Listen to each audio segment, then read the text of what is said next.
হিমসাও রেখে বলছে, সব হিমসের লোকদেরকে ডেকে বলছে, বাবা আচ্ছা বলো তো তোমাদের খলিফা ঠিক আছে না খলিফার কোনো দোষ ত্রুটি আছে?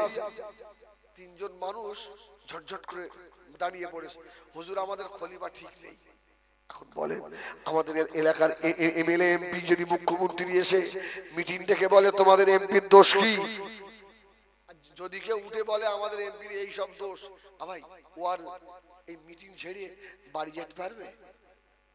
ওর ওই জল করে মাছের খোরাক করে ফেলবে না? আল্লাহু আকবার। ওমর বলছে, খলিফা আমার পাশে বসে রয়েছে, এর কি অপরাধ আমাকে বলো, তাহলে একে হটিয়ে চেঞ্জ করে দিয়ে অন্য খলিফা দেবো। একজন দাঁড়িয়ে বলছে, হুজুর আমাদের খলিফার একটা মারাত্মক দোষ আছে। তো ওমর বলছে, খবর কি? বলছে, হুজুর ওদের জিজ্ঞেস করে, আমার তো অপরাধ, মানুষ আমার অপরাধ হতে পারে, এই অপরাধটা কি? ভাই মদিনায় এমন কোন মানুষ ছিল যে হযরত ওমরের আপনার চোখের দিকে তাকিয়ে কিছু বলবে? আল্লাহু আকবার। কোন মায়ের লাল ছিল না। আল্লাহ এত ইমানি পাওয়ার দিয়েছিল, জালালি মেজাজ। তোমার ফজরের নামাজ পড়ে বার হয়েছে, দেখছি একদল লোক এসে মসজিদে নববী শরীফের সম্মুখে দাঁড়িয়ে রয়েছে। কি খবর? বলছে, হুজুর আমরা সিরিয়া থেকে এসেছি, আমাদের একটা বক্তব্য আছে। কি কথা? হুজুর আমাদের ওখানে খলিফা নেই, একটা খলিফা ঠিক করে দেন না। জোরে বলুন সুবহানাল্লাহ। এই শোনেন, ওমর রাদিয়াল্লাহু তাআলা আমাদের এইসব এই হারামখোর যেসব নেতা এদের মতন নয়, 50টা দেশের দায়িত্ব উমারের কাছে ছিল। জোরে বলুন সুবহানাল্লাহ। এই 50টা দেশের দায়িত্ব। এত বড় নেতা হয়ে উমার এমন একটা জামা গায়ে দিত, হাদিস শরীফ এসেছে জামাটায় 17টা তালি মারা ছিল। সুবহানাল্লাহ বলে, 17টা তালি। আল্লাহু আকবার। আবু বকর যখন খলিফা, আজকে যদি নেতা বলে মানতে হয় তো মানতে হবে মুহাম্মদুর রাসূলুল্লাহকে, ঠিক কিনা বলেন? নেতাগিরি তো রাসূল শিখিয়েছে। সাহাবীদের কেমন রাসূলুল্লাহ দেখেন ট্রেনিং দিয়ে গেছিল। আজকে যাদের পেছনে হই হই করে ভাই ভাইকে মারছেন, আল্লাহু আকবার, ওরাও জাহান্নামে যাবে, তুমিও জাহান্নামে যাবে। যে ব্যক্তি খুন করে আর যে খুন হয়, এই দুই ব্যক্তি জাহান্নামী, দুই ব্যক্তি জাহান্নামী। ওমর বললেন কাল সকালে কথা হবে। ওমরের গায়ে 17টা তালি।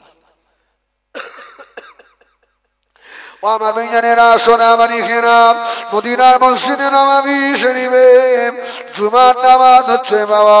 হযরত ওমর খলিফাতুল মুসলিমিন মদিনার মসজিদে নববীতে দাঁড়িয়ে খুতবা দিতে লাগলেন।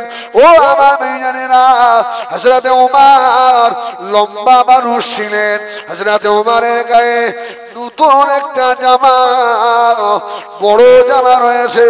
একজন সাহাবী দাঁড়িয়ে বললেন, ও হযরত ওমর আপনার মুখের ভাষণ ভালো লাগে না। ওমর বললেন, সাহস কি এর? এই কি হলো রে? কেন কি হয়েছে? বলছে, অমুক জিহাদের ময়দানে যে যুদ্ধলব্ধ মালগুলো এসেছিল আমাদেরকে একটা করে কাপড় দিয়েছিলেন, আমাদের একটা করে জামা হয়নি। আর তুমি অত লম্বা মানুষ, তোমার জামা এত বড় জামা হলো কি করে? নিশ্চয় তুমি একটা কাপড় বেশি করে নিয়েছো। ওমর বললেন, আব্দুল্লাহ বেটা জবাব দিয়ে দাও, জবাব দাও। নেতা দেখেন, সুবহানাল্লাহ বলেন, জবাব দাও। হযরত ওমরের বেটা আব্দুল্লাহ দাঁড়িয়ে ঝরঝর করে কাঁদতে লাগলেন। এ মদিনার মানুষেরা, আমার আব্বা খলিফাতুল মুসলিমিন হযরত ওমর, আমার আব্বার ভাগেও একটা জামার কাপড়, আমার আব্বার ডবল জামা নাই। আমার আব্বা খলিফা, বড় বড় মিটিংয়ে যেতে হয়। আমার আব্বা ওমর ওই ছেঁড়া জামা গায়ে নিয়ে যায়, আমার বড় কষ্ট হয়।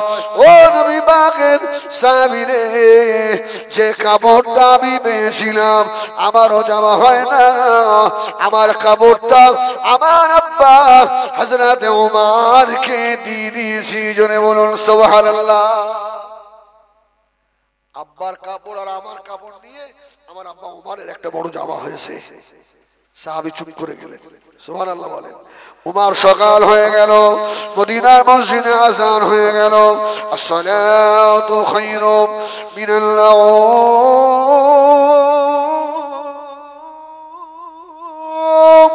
হযরত ওমর টুকটুক করে এসে মদিনার মসজিদে নববী শরীফে ঢুকলেন।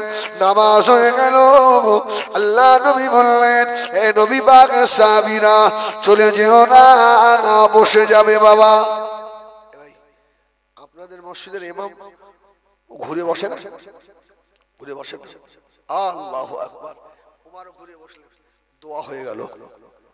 আরে নবী তো হাত তুলে দোয়া করেছে না করেনি? দোয়া করেছে না? এখন কিছু বার হয়েছে, এরা ইমামের সঙ্গে হাত তুলে দোয়াও করে না। আচ্ছা, এদিকে এরা খুব বেশি বোঝে, এরা বলে বেদাত, দোয়া করে না। আচ্ছা বাবা, তোর দোয়া করতে হবে না। আমার চিন্তা হয় এর মায়ের কপাল যে কতটা খারাপ, মা এমন একটা বাচ্চা তুমি পেটে রেখেছিলে, তোমার জন্য হাতও তোলে না। কি ভাই, বড় ভাই? আল্লাহু আকবার। সোনাকমানি কেন আমার হযরত ওমর ফারুক রাদিয়াল্লাহু তাআলা আনহু দোয়া হয়ে যাওয়ার পরে মদিনার মসজিদে নববী আর কাতারে কাতারে ঢুকতে লাগলেন। প্রথম কাতারে ঢুকলেন, কোন সাহাবীর পছন্দ হলো না, খলিফা বানাবেন। দ্বিতীয় কাতারে ঢুকলেন, কাউকে পছন্দ হলো না। তৃতীয় কাতারে ঢুকলেন, কারো পছন্দ হলো না। ও চতুর্থ কাতারে গিয়ে দেখতে পাই আল্লাহ নবীর একজন সাহাবী, গরীব একজন সাহাবী, জামা ভালো নয়, চুলগুলো উস্কো খুস্কো, রাতেও খাওয়া নাই। ওই সাহাবীটা মদিনার মসজিদে নববী শরীফের এক কোনায় বসে হাত দুটো তুলে আল্লাহর দরবারে আযাবে জাহান্নামের ভয়ে কাঁদতেছে। আল্লাহুম্মা আজরিনা মিনান নার, আল্লাহুম্মা আজরিনা মিনান নার। আল্লামা ইমাম সাউসি রাহমাতুল্লাহ আলাইহি লিখেছে, হযরত ওমর আস্তে আস্তে গিয়ে আল্লাহ নবী গরীব সাহাবীর মাথার উপরে হাত দিয়েছে। জোরে বলুন। সাহাবীটা ওমর কিছু বলবেন? আরে বাবা রে, আমি তো সিদ্ধান্ত নিয়েছি তোমাকে হিমসের খলিফা বানাবো। খলিফা? আরে সাহাবীটা জর্জর করে কাঁদে, ও হযরত ওমর, বেয়াদবি মাফ করুন, বেয়াদবি ক্ষমা করুন, আমি খলিফা হব না, আমাকে ক্ষমা করে দেন, মাফ করে দেন। আমি আল্লাহর আযাবের ভয়ে, কবরের ভয়ে আমার ঘুম হয় না। হযরত ওমর বললেন, ও সাহাবী ভাই সাঈদ ইবনে ওমর, আমি দেখেছি আল্লাহর ভয় তোমার ভেতরেই বেশি আছে। আল্লাহ রাব্বুল আলামিন তোমাকে এত বড় দরজা দিয়েছে। আমি ওমর যেমন ওমরটা চিনতে পারি, আমি ওমর ভিতরটাও চিনি।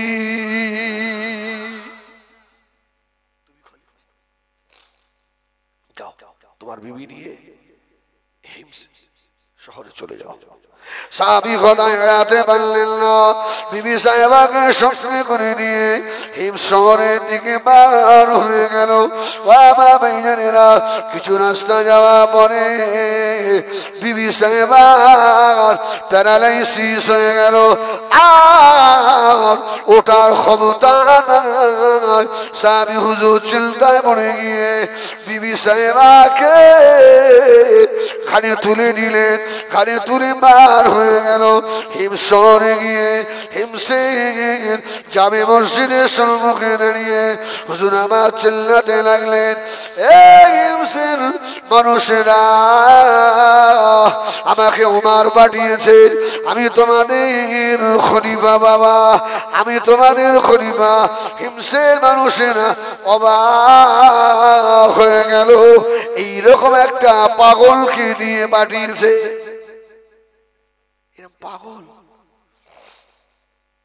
আল্লাহু আকবার বলেন। বললো ঠিক আছে, আপনি যখন খলিফা হয়ে এসেছেন তখন আপনি সরকারি তরফ থেকে একটা ঘর পাবেন, ওই ঘরটা আপনি নেন। সাইদ ইবনে আমর বললেন আমি খলিফা, সরকারি অত ভালো ঘরে থাকবো না। জোরে বলুন সুবহানাল্লাহ। আমি থাকবো না, এই মসজিদের পাশে লতা পাতা দিয়ে একটা ঘর বানিয়ে দেবে বাবা। জোরে বলুন সুবহানাল্লাহ। একটা লতা পাতা দিয়ে বানিয়ে দাও। আমার দেশের কত মানুষ অসহায়, আমি একদম মেরি ভালো, কত মানুষ অসহায়, আমি ভালো ভালো শোবো। যদি বলুন সুবহানাল্লাহ। আরে এর নাম তো খলিফা। আর আমাদের ঘরে দিচ্ছে 40,000, ওরা সব 10,000 করে নিচ্ছে। এসব গুলো টাকা নয়, এগুলো জাহান্নামের আগুন, জাহান্নামের আগুন। আমার ভাইজানেরা, যেই হোক না কেন, যদি জনসাধারণের টাকা খায়, মৌতের আগে সারা গ্রামবাসীর পায়ে হাত দিয়ে যদি ক্ষমা না চায়, ওই নেতার কবরের আযাব মাফ হবে না। আল্লাহ নেতা করেনি, বেঁচে গেছি, বলুন আলহামদুলিল্লাহ। আল্লাহ যেন এই যুগে নেতা না করে, বলেন আল্লাহুম্মা আমিন। আল্লাহু আকবার। কত মুনি সাহেব টাকার লোভে সব উল্টো পাল্টা হয়ে গেল না। আমাদের ওখানে এক মোল্লা সাহেব মসজিদে জানিয়ে জুম্মার দিন বলছে অমুকির ভোট দিতে হবে। আমার কাছে ফোন করে বলছে হুজুর এই ইমাম সাহেবের কি করবো? আমি মাজায় এক লাঠি মেরে মসজিদে লেপে দেয়। ওর রাখিস না, ওর রাখলে গ্রামে দুটো দল হবে, গ্রামে ফিতনা তৈরি হবে।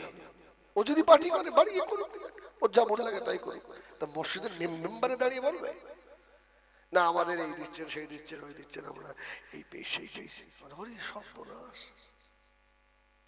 আমার ভাইজানেরা, সোনাবাড়ি কেনা, আমি পলিটিক্স বুঝি না বাবা, পার্টির কথা বলি না বাবা, বলবো না শোনা। আমার ভাইরা কি করে জাহান্নাম থেকে বাঁচবে, কবরের আযাব থেকে বাঁচবে, এই দায়িত্ব আলেমের, সেই কথাটা বলতে এসেছি। ও সোনাবাড়ি কেনা, হযরত সাইয়্যিদ ইবনে আমর বললেন আমার একটা লতা পাতা দিয়ে বাড়ি করে দাও, মসজিদে আযান হবে, আমি সাইয়্যিদ ইবনে আমর আল্লাহর নামাজে দাঁড়িয়ে যাব। ও ভাইজানেরা, একটা আমল বলে দিয়ে যাই, ছোট্ট একটা আমল যদি করতে পারেন। হযরত আদম আলাইহিস সালাম এই পৃথিবীতে 1000 বছর বেঁচে ছিলেন। কত বছর? 1000। আদম আলাইহিস সালাম জীবনে 52 বার হজ করেছিলেন। সুবহানাল্লাহ বলেন।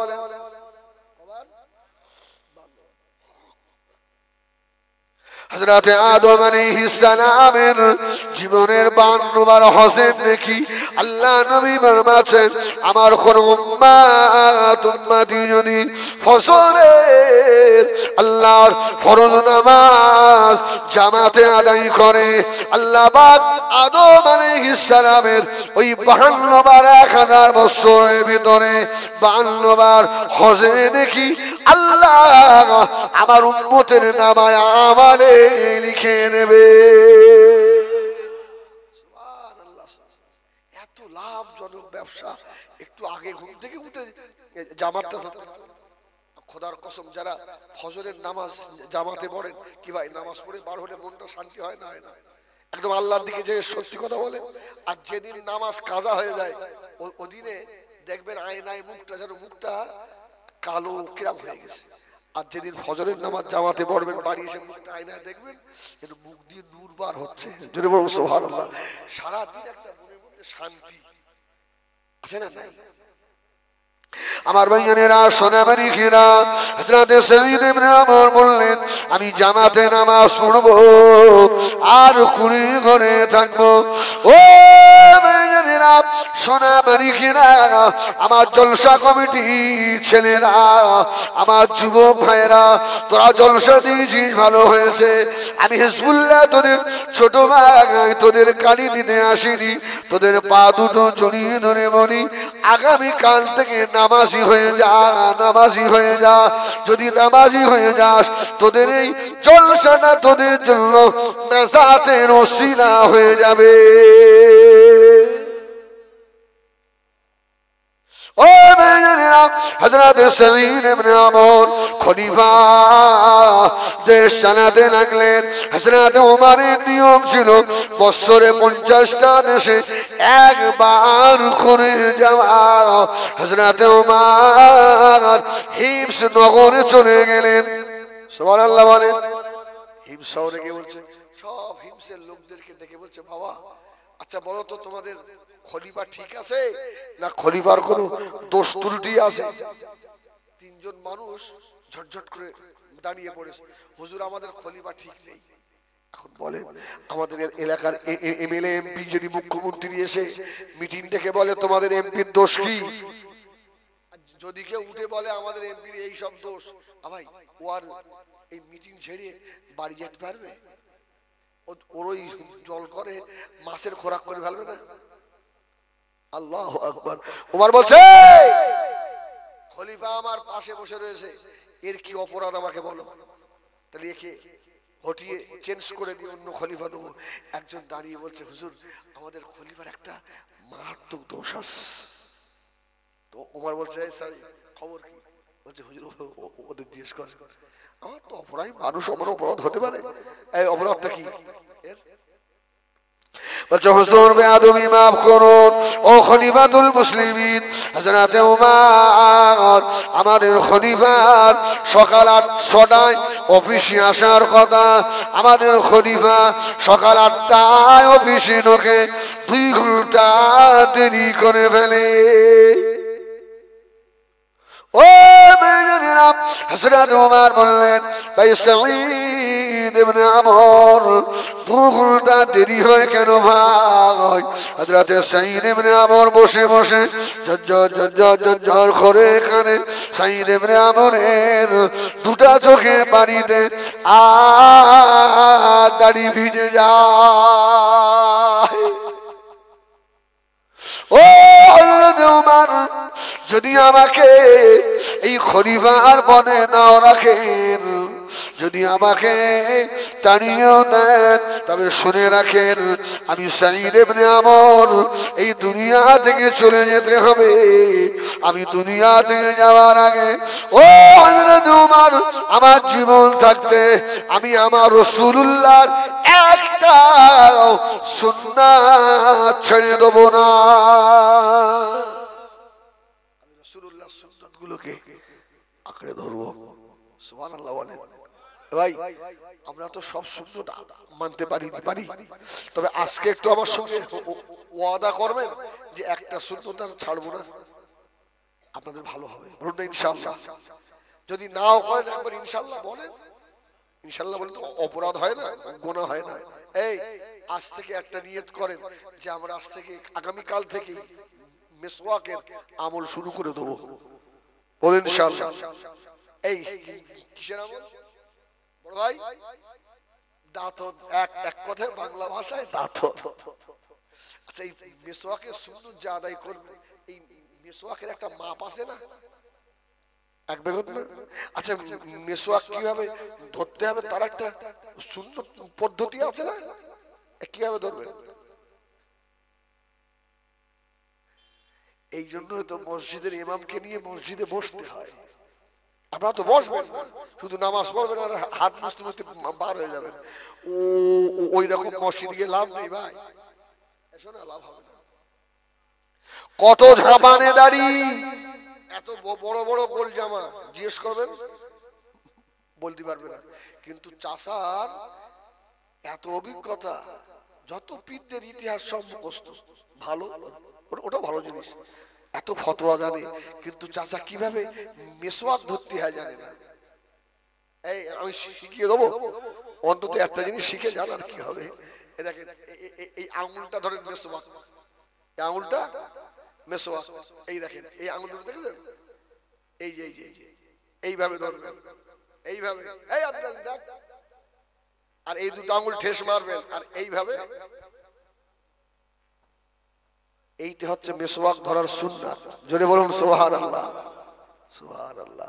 আচ্ছা, প্রস্রাব ফিরতে যখন বসি, এই প্রস্রাব ফিরতে বসার একটা তরিকা আছে না? বসেন কিভাবে? কাপড় সম্পূর্ণ তুলে দিয়ে বসলে হবে? হাঁটুটা যেন ঢাকা থাকে। আমরা তো বুঝি না, সব কাপড় তুলে বসি। ভাই, মেসওয়াক হলো, প্রস্রাব হলো, প্রস্রাবের পরে কুলুকুলিতে হয় না? নেন আপনার, নেন। যারা কুলুপ না নেন, যদি নাপাক হয়ে যায়, আপনার কবরে আযাব হবেই। আপনি যত বড় জলসার বক্তা হন আর যত বড় জলসার সেক্রেটারি হন, আযাব তোর কবরে হবেই বা যদি প্রস্রাব নিশানে বার হয়ে যায়। এই জন্য কুলুপ অবশ্যই ব্যবহার করবেন। এই কুলুপটা কিভাবে নেবেন? সব নিয়ম আছে না? এ ভাই, যদি আমরা সব জলসায় এরকম একটা দুটো করে বলি, তাও তো কিছু শেখা হয়। অনেকে দেখবেন ঢিল নেয়, কুলুপ ঢিলা নিয়ে রাস্তা দিয়ে হেঁটে হেঁটে যাচ্ছে, আছে না? পাক্কা বেয়াদব। ও দেখাচ্ছে দেখো আমি কুলুপ নিচ্ছি। না না না, এটা নিয়ম নয়। আরে কুলুপ নিয়ে জায়গায় দাঁড়িয়ে কুলুপ নেবেন। পাটা একবার ডান দিকে, একবার বাঁ দিকে, একবার ডান দিকে, একবার বাঁ দিকে, এইভাবে চাপ দেবেন, একটু পেটের দিকে চাপ দেবেন, দেখবেন প্রস্রাব একদম ক্লিয়ার হয়ে যাবে। তাই এই নয় ওই দাঁড়িয়ে আছে না, আল্লাহু আকবার। আমাদের এগুলো শিখতে হবে না? হবে না? হযরত সাঈদ ইবনে আমর বললেন, ও হযরত ওমর, আমি মরে যাব, মারা যাব, তথাপি আমার রাসূলুল্লাহর একটা সুন্নতকে ছেড়ে দেব না, ছেড়ে দেব না। ও হযরত ওমর, শুনে রাখেন, যেদিন আপনি আমাকে হিমসের খলিফা বলে পাঠালেন, প্রতিমধ্যে আসতে আসতে বিবি আমার প্যারালাইসিস হয়ে গেল। আমার বিবি উঠতে পারে না, বসতে পারে না, রান্না করতে পারে না। ফজরের আল্লাহর ফরজের আযান হয়ে গেলে আমি নামাজে দাঁড়িয়ে যাই, নামাজ হয়ে গেলে আল্লাহ পাকের কোরআন শরীফ তেলাওয়াত করে আমার উঠানটা ঝাড়ু দিই, আমার বিবির হাতের কাজ করে দিই। জোরে বলুন সুবহানাল্লাহ। ও ভাইজানেরা, আমাদের সমাজে কিছু নবাব জানা রাসূলুল্লাহ খান রয়েছে, দেখবেন বিবির হাতের কাজ করে দেয় না। বিবির ত্রুটি হয়ে গেলে আর গরু পেটানোর মতো পেটায়। এরা মানুষ নয়, এরা মানুষ নামের পশু। ঠিক কিনা?